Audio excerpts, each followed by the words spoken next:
Christmas and welcome to Week 17 of the I Formation. I'm Jeff Gibbons. And I'm John Moist. And you know what Santa brought me this week? What was that? A lousy set of picks. Yeah. I was 8-8, man. You were 9-7. Much better. Yeah, but you beat me.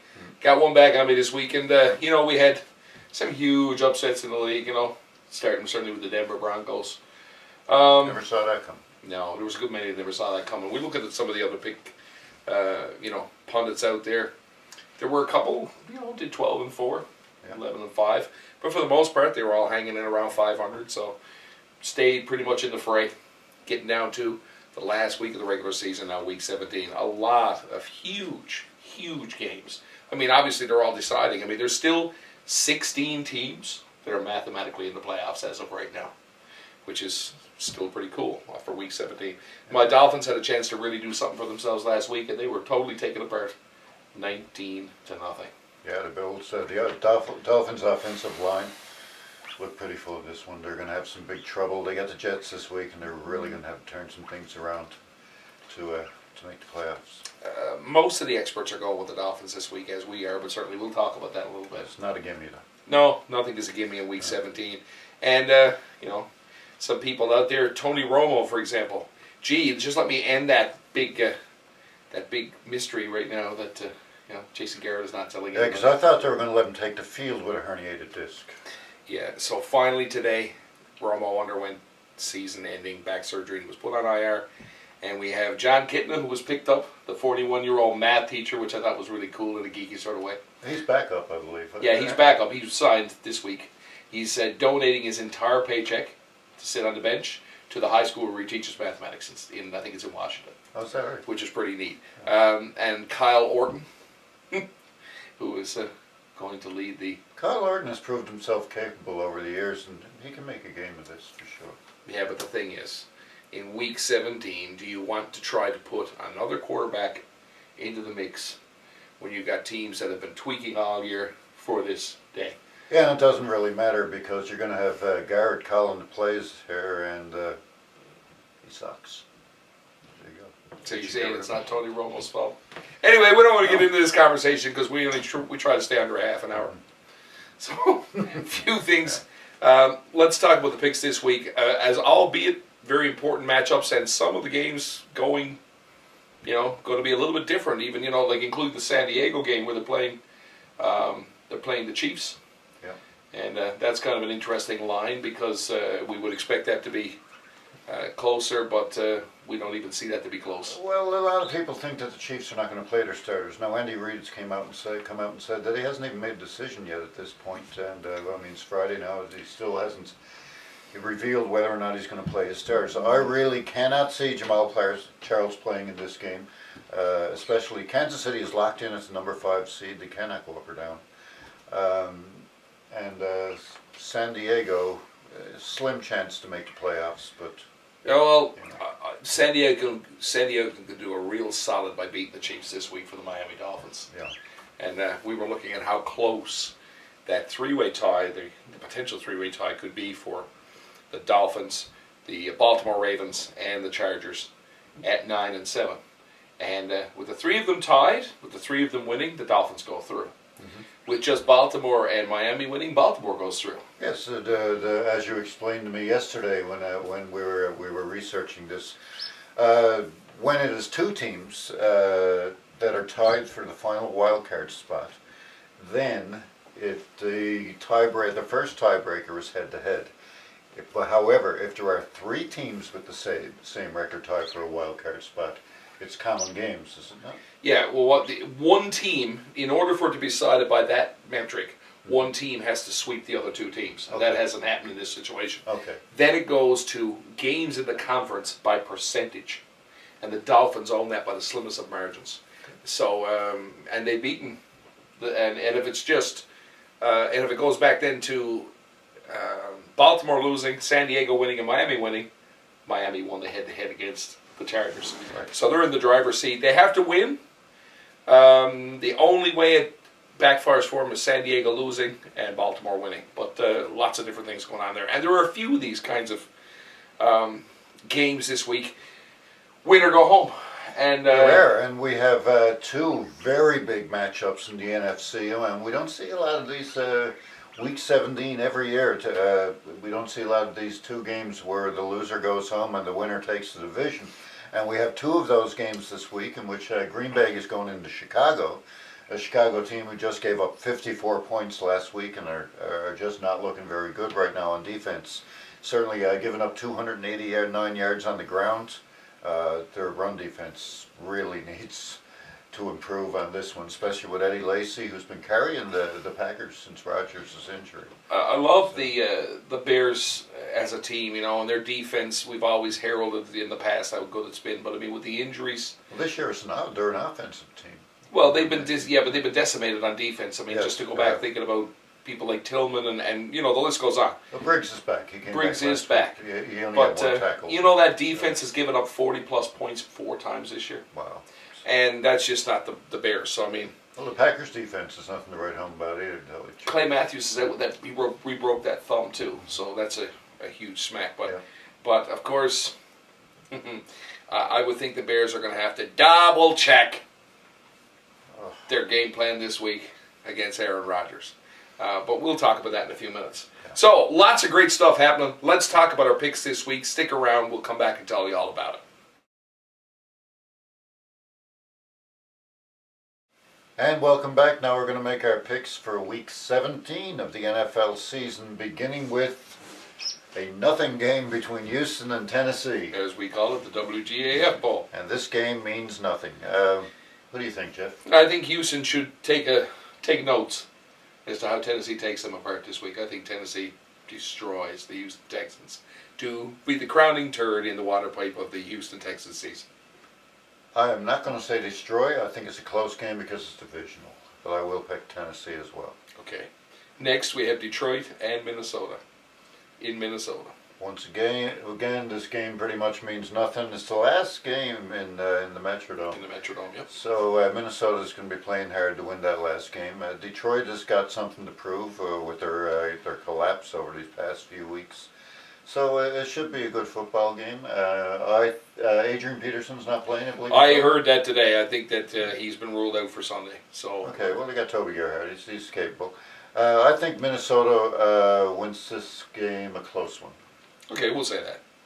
Next, Washington is in New York to play the Giants.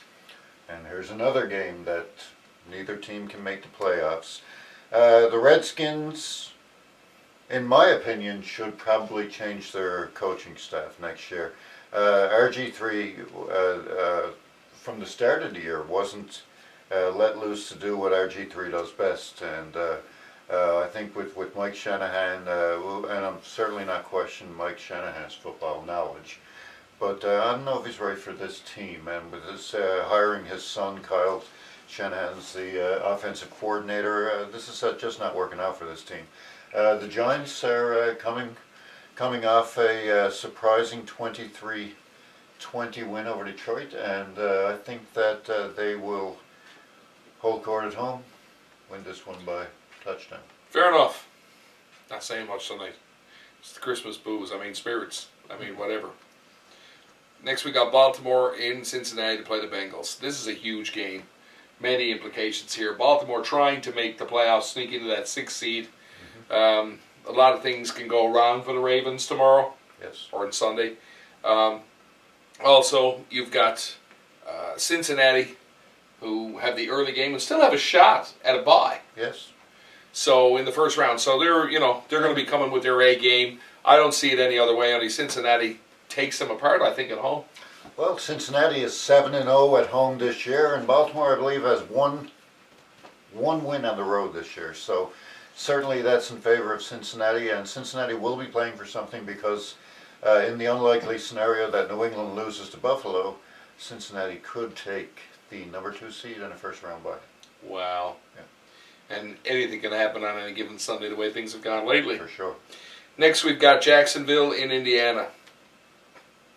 And the Colts also have a shot at a first-round bye. Still, yeah. Yes. So a lot up in the air, like I said. Still 16 teams mathematically in, so. But. Can't look past the Colts here. They should be able to handle Jacksonville. They're starting to play their brand of football again. They had a little bit of a trip up there for a few weeks. The upstart Colts, I'll call them. Still, there you go. Those sophomore blues, Andrew Luck, but things are got the ship righted there. But yeah. I think Indianapolis puts the boots to them at home. They're tough in Lucas Oil. I agree. Okay, next we've got Cleveland at Pittsburgh, with the Steelers hanging on with a thread, hoping that San Diego, Baltimore, and the Dolphins lose. I think that's the only scenario that gets them in. The only scenario that gets them They win, and those three teams lose. They get into that 6th seed. But they'll be playing for it, and they'll be playing hard, and they should be able to handle Cleveland at home. And the Steelers certainly had a rough start to the year, 0-4, and they had some key injuries. So I really think that Pittsburgh is one of the best teams out there right now, but it's just too little, too late, and I don't think they're going to get into the playoffs. Yeah. Pittsburgh, unfortunately, another divisional rivalry. So I say this is close. Okay. But Pittsburgh comes out on top. Okay. Next, we've got the Jets in Miami to play the Dolphins. Another huge game. I remember saying at the beginning of the year, my pick, this was going to be the first time in a lot of years that two teams came out of the AFC East. And the only way it can happen is if the Dolphins win. Well, they've got to win. I mean, that's a given. They've been tough at home this year. They've played the Jets, or they've beaten some big teams at home. They've beaten the Patriots. They've beaten the Bengals. They've beaten the San Diego Chargers at home. They have. So, this is a team that, given the right set of circumstances, may make some noise. I mean, you can't. Any team that gets into the playoffs, I mean, it's a new season, so it's a matter of winning. But I think Miami is going to give everything they need to give to the Jets to win this game. I don't think it's going to be a blowout, especially. But with Miami's offensive line last week was terrible, and they couldn't even score a point. Tannehill is really getting beat up. He's probably the most sacked quarterback. I believe he is the most sacked quarterback in the NFL right now. And they really need to shore up that offensive line in this game, because the Jets are no slouch on defense either. I think this is going to be a close one. Here's an interesting stat I heard last week, and I think I'm hoping the numbers are right.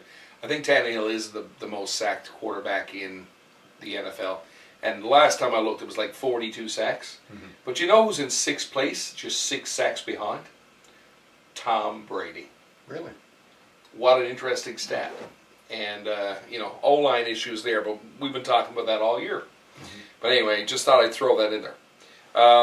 So we're both going with Miami, but again, I think this is a close game. Yeah. These are two teams that can come up with big defensive plays. I think this is a game where in the 4th quarter, Jeff has all of his hair torn out and his nails bitten down to the stub. And every year it gets a little easier to pull all my hair out. Miami in a close one. Next we got Carolina at Atlanta. And sadly, this game has implications, I think, for... No, it doesn't. Yes, just for Carolina. Yes. Yes, because with New Orleans, they've locked up the division now. Carolina has not locked up the division. They have to win this game in order to lock up the division, because if they lose and New Orleans wins, New Orleans will take the division. Okay. So Carolina still, with a win here, will have a first round bye. They're in the Dome. Atlanta will put up a fight, but they're just beaten up too badly. I mean, it will be a fight, though. I really think. I don't think this is any more than 6 points. I agree. Yeah, I think that it's less than a major score, one way or the other. But I think Carolina wins this game. They've been incredible at home. They've been decent on the road, but Atlanta can come up with an effort at home. And up before this year, I mean, we were talking about the invincible Matt Ryan at home. It was. Ridiculous. You could count on one hand at one time how many times he's lost in the Dome at home, but not so much this year. Next, we've got Tampa Bay at New Orleans. And again, this is a huge game for the Saints. I don't see this any other way. Drew Brees at the Dome, and although Tampa has played better defense and better football in the last half of the year, going into New Orleans against Brees and the Saints, where the Saints are playing a huge game and trying to get into the playoffs here, I really don't see it any other way. I think the Saints win the big way. Yep. Who dat? That'd be us. Next we got Buffalo at New England. On paper, this is Waterloo. Yeah. Got to be honest. But I can't ever discount Mario Williams and that defensive line that is the Buffalo Bills. We saw the Dolphins handle Tom Brady last week at home. Wasn't this a close game the last time Buffalo played New England? It was a very close game. It was a 1-point game. I believe Lewis is playing this week, is he not? He is. And I believe he played in that game, did he not? He did. Yeah.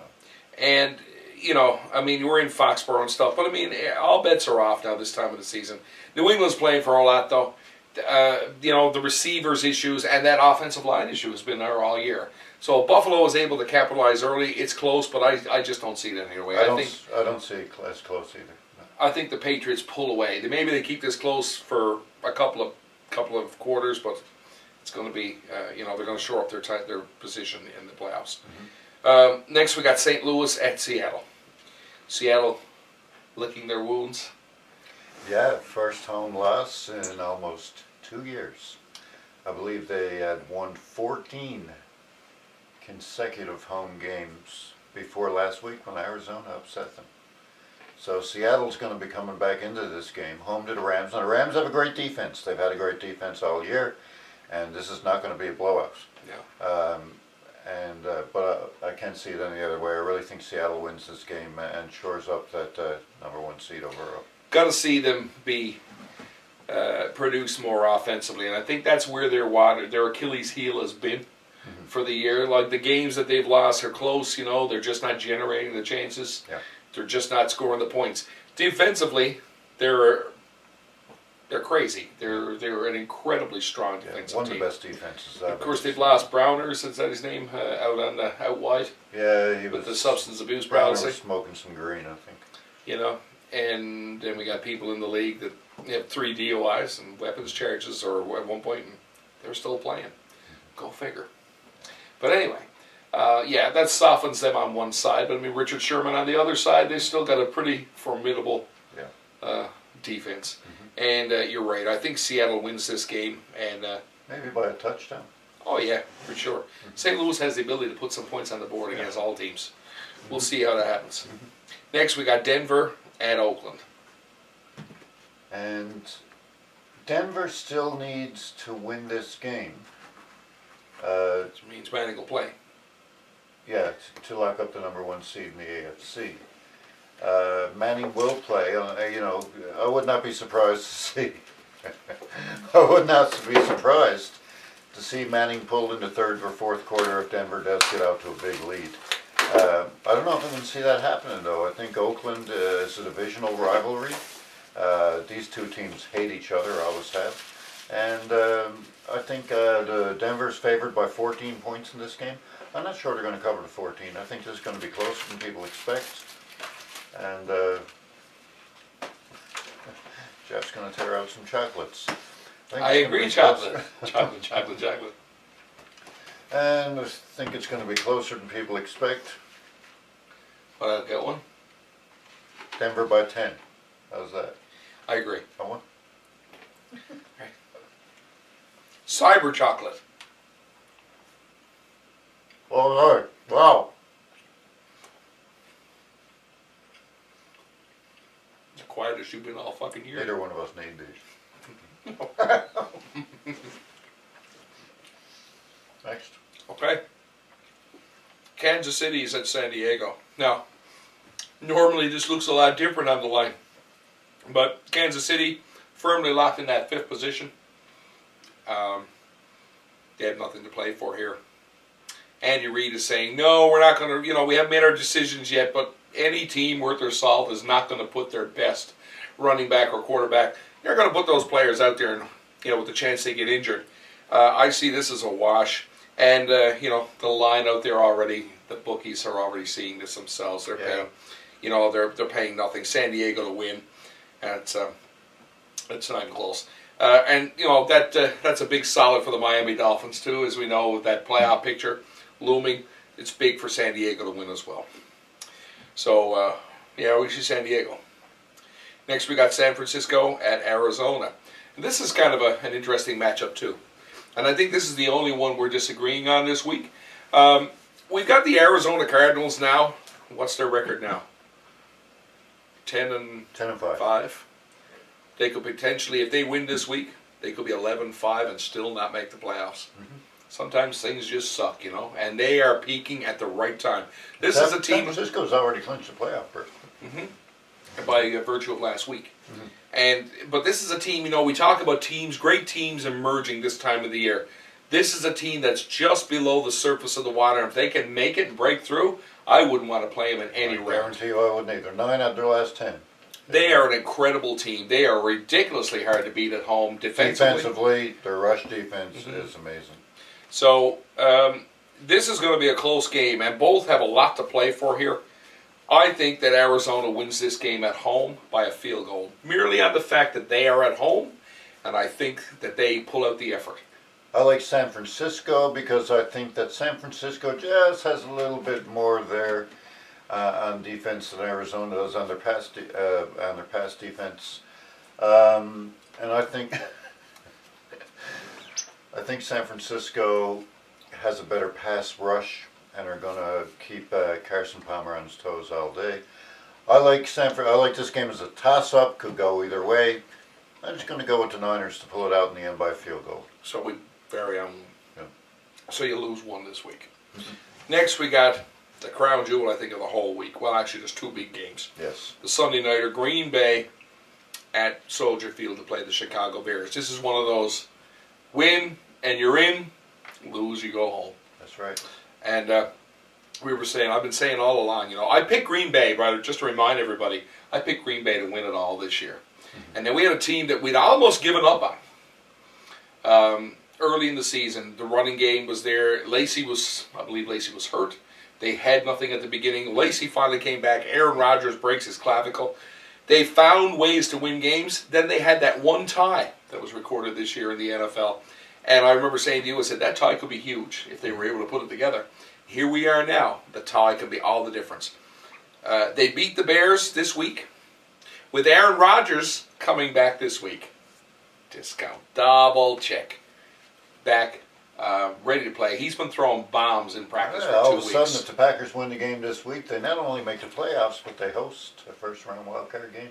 Yes, because they win the division, so it's their third They'll probably seed. end up with San Francisco or something like that in the first round of playoffs. I like my chances, I especially know a lot of the so-called experts, though, in CBS are picking the Bears to win this one.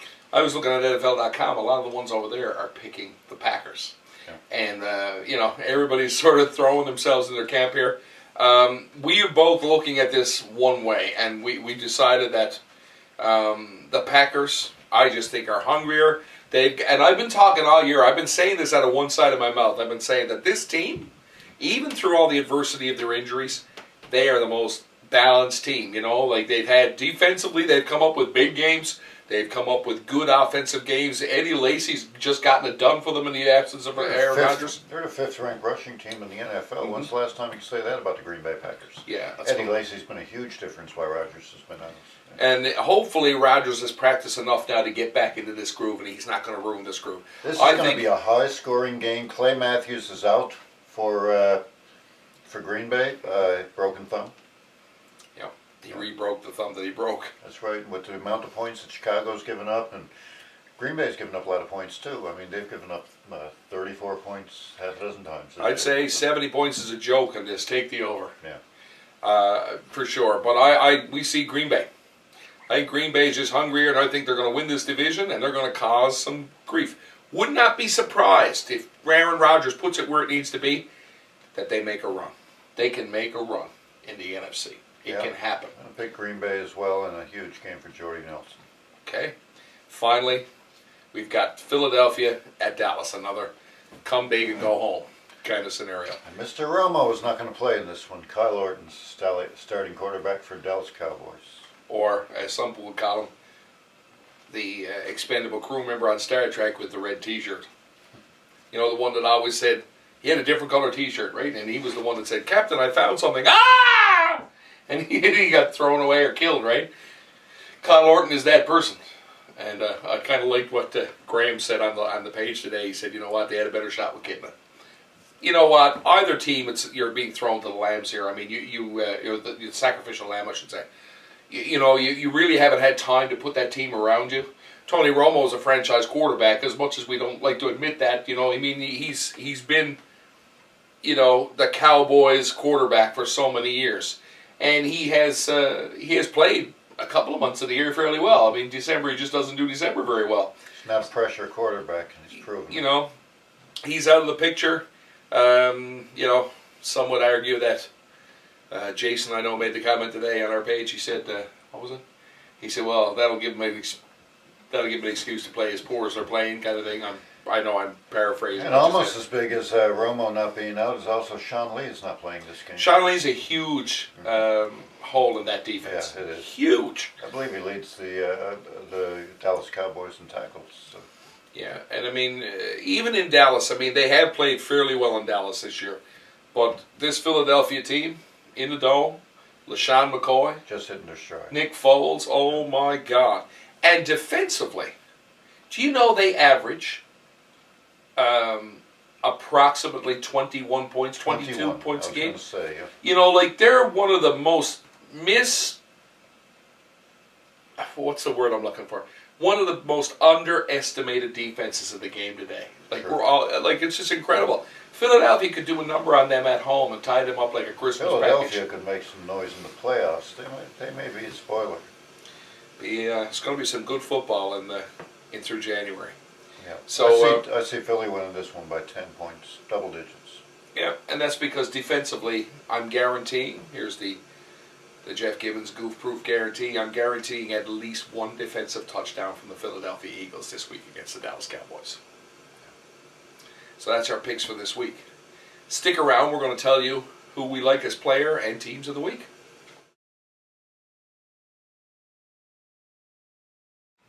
Welcome back to the I Formation. Now we'll make our picks for team and player of the week. And Jeff's going to start with his player of the week. I'm going with A.J. Green this week from the Cincinnati Bengals. I think they're going to have a big game, and I think that he has a huge day.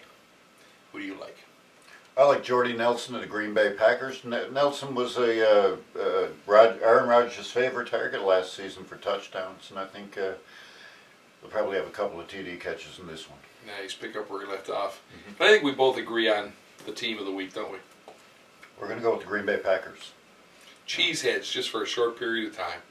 You're right. I mean, I think they're going to be the sweetheart story of this entire playoff. I think getting in, you know, with the tie, sneaking back in when all the chips were down, and making a run. And like I said, getting that first week home game is huge. Mm-hmm. It's huge. With the way things are going in the NFC, and they could end up the top seed. Things could happen. Mm-hmm. Never know what might happen. So, interesting. Look at Baltimore last year. Mm-hmm. The New York Giants. There you go. Right. These it's things. Always a team at the end of the season that's putting things together. Doesn't matter what happened in the first half or 3/4 of the season. You need to be hot now. And these are the teams that you got to watch. You know, the teams like Arizona that may sneak in. I tell you.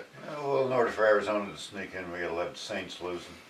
You never know. Strange things have happened. The Yes. Saints have checked out Certainly. a couple of times this year against the Jets. They remember just didn't show up and play. Those things can happen. So strangely enough, the Saints have been very having a rough time of it offensively lately. I think they've averaged 16 points a game over the last 4. right for the Not pick. New Orleans like. Yeah. Anyway, nothing is done, boys and girls, until it's done in this league. It's going to be an And exciting week. we're looking forward to it. Enjoy. Be prepared. Pick up that popcorn. Pick up that Chinese food. Everybody, be ready. That's for you, Frankie. Shout out to all the people that see us, you know, that are watching us and they're doing their picks as well. We're watching you guys as well. Let's make this one big happy community. Let's share and share alike. We want to just say on behalf of ourselves and our producer and everybody involved with the I Formation, want you to have a wonderful, hope you had a wonderful Christmas and you have a happy and prosperous New Year. We'll see you next year. Just remember, check out our page, Facebook. It's going to be the I Formation, all one word. You can also check us out on Twitter and tweet us at _I_formation. We also have an email, theiformation@gmail.com. And you can subscribe to our videos at the I-Formation channel on YouTube. And we're slowly starting to get a following. So put your posts up there. I see Gerard, you got your posts up there, your picks already this Gerard's week. been putting up his picks all week long. Gerard Pittman, thank you for that, buddy. All year long, I should say. And he's been doing a pretty good job with it, I must say. I want to see some of you guys, throw that stuff up there. Show us how you did this week. Paul, I know you're always letting us know how you did. You did all right in your office pool there a couple of weeks ago. Workplace. Paul's doing very well. Yeah, so, keep trying to show us up. Thanks for everybody who's, we're into the last week of the regular season. We will be playing and doing shows throughout the playoffs, right up to Super Bowl Sunday like we did last year. Yes. And, give us your feedback. You know how to reach us. Let us know what you think. And continue to post and look for us live on game day to tweet out and to retweet and let you know what we're doing on the page. Okay, so thanks for everything. So, anything else? Merry Christmas. Happy New Year. Don't drink and drive. Have fun.